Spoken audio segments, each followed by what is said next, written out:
Can eBay catch a bid through the holiday season? I'm Jill Malandrino with the Street's Options Profits. And I'm Scott Redler, Chief Strategic Officer of T3Live.com. Not only do we like eBay from the technical perspective, and this is a really interesting chart that we're going to take a look at, but from a fundamental perspective, names such as this, like in Apple and Amazon, typically do well through the holiday season. This is their time to shine.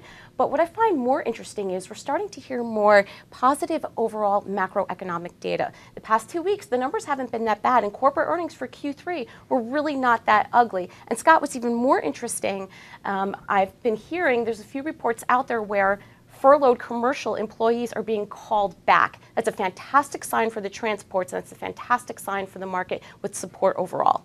Yeah, eBay it's been reborn. A lot of these old school internet names have been written off for dead, and then in the last year or two, there's been like a renaissance, and eBay has been surprising. Unfortunately, I haven't been involved with it enough.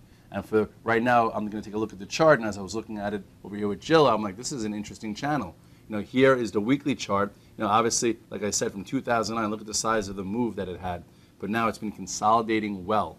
You have a channel up here, okay, and it's been a really good spot to sell in this 34 range, and a decent spot to buy around this, 26.5. So coming into this area, for those of you that like to buy on the bottom end of a channel for support, that's a spot for you to look.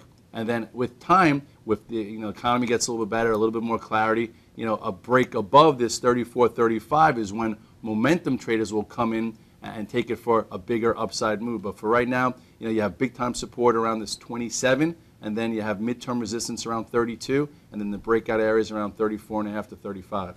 Right, so that little tidbit with the transports calling some employees back, obviously that's fantastic for names such as eBay and even in Amazon. And one way we can express that from an options perspective, and Skip is going to give that to us for the options profits play, is go long a bullish vertical spread. So essentially you take an out of the money call, you short that pays for your long side of the trade, and your risk is also 100% controlled. So that's a way that we can express our view going through January, that we think that this name is going to move up a little bit in a nice, let's say, $28 to $33 range. All right, sounds good. That's what we saw on the chart. Thanks very much, Scott.